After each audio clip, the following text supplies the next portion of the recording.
This is IGN.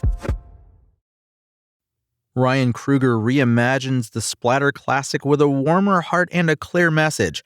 Melt the rich. This is your IGN review of Street Trash by Jared Jones. It's admirable how much thought and energy Fried Berry director Ryan Kruger put into smartening up one of the more notorious examples of splatter cinema for his sophomore feature. But in updating the melting Skid Row residents and rainbow-colored gloop of 1987 Street Trash, he's miscalibrated his tone.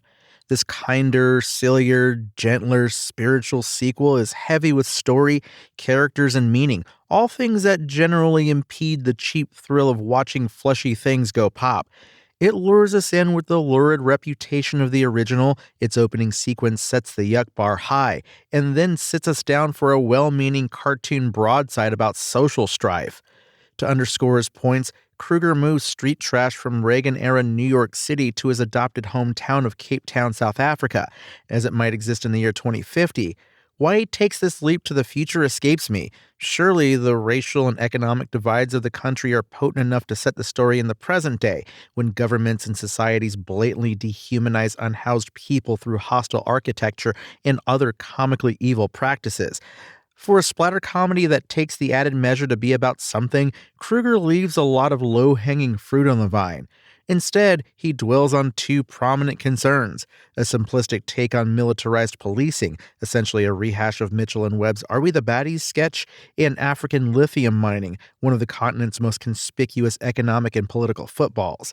But it's difficult to appreciate the finer points of Kruger's message because dick jokes and bucket loads of arterial spray usually precede them. The new Street Trash centers around Ronald, a graying thief and heavy drug user who dwells among a small community on the streets of Cape Town. His associates include Chef, a Kubrickian nebbish with a knack for perverting fairy tales, and Two-Bit, who wanders around muttering at a scene-stealing sex-positive puppet that only he can see. When Ronald isn't scoring from a sophisticated drug pusher, he develops a burgeoning father-daughter relationship with young Alex, who loads the film with a tragic backstory full of persuasive waterworks. As Alex, Donna Cormack Thompson injects Street Trash's gleeful filth with a sense of humanity and heart, which makes you wonder what her character is even doing in a schlockfest like this in the first place. Ronald and Alex's story takes a turn when they unearth a conspiracy led by Cape Town's unscrupulous mayor to wipe out the city's unhoused population with a gas code named V, which, like the corrosive toxin disguised as cheap booze in the first Street Trash, turns people into abstract heaps of candy-colored tubes and limbs. A whacked-out revolution follows, with Ronald and his found family leading the charge. As it happens, little of this anti-capitalistic carnage sticks to the ribs as much as some of the heinous stuff director J. Michael Murrow put into the original. Kruger's approach is too self-aware and too sweet. It's still capable of a few gnarly thrills, though the repetitiveness of the flesh-melting sequences tested even my high tolerance for practical effects gore. They're technically impressive. People rip off their faces in anguish as gigantic pustules explode in a rain of pastel gunk, and hardly boring, but they're all working from the same oozing, bubbling template. By the fourth time someone explodes after taking in a snoot full of V, you might respond by checking your watch.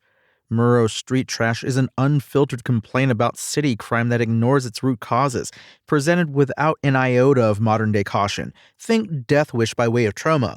That's why the film endures.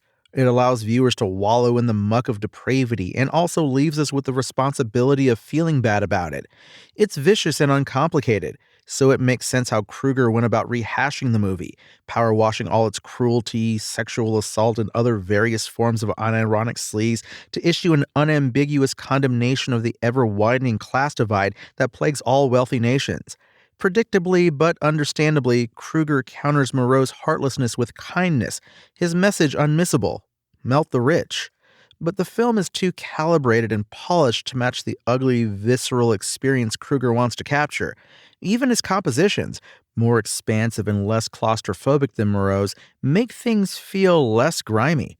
Kruger's softer approach to the material deflates his desire to make a new subversive entry in the splatter genre, its earnest humanity taking the guilt out of a guilty pleasure. It throws in two Wilhelm screams within a minute of each other, features a profane garbage puppet, and nails the details of Moreau's gore effects right down to its viscosity and hue. Clearly, Kruger is here to have messy fun, but he's missing the crucial element that makes underground splatter movies so unforgettable: a willingness to forgo sense for the simplicity of slaughter. Ryan Kruger follows up Fried Barry with a socially aware and kind-hearted take on J. Michael Moreau's nasty 1987 cult film Street Trash, using the reputation of the notoriously mean-spirited splatter show as a springboard to explore jackbooted police tactics and the ever-widening class divide. While his storytelling goals are admirable and his practical effects impressive, Kruger's tones are all over the map. His attempt to convey both drama and a clear political message, sanitizing the film's transgressive underground appeal. Street Trash's IGN score? 5. Thanks for listening to IGN. My name is Tony Jackson, and for the latest Street Trash updates, visit us at IGN.com. Spoken Layer.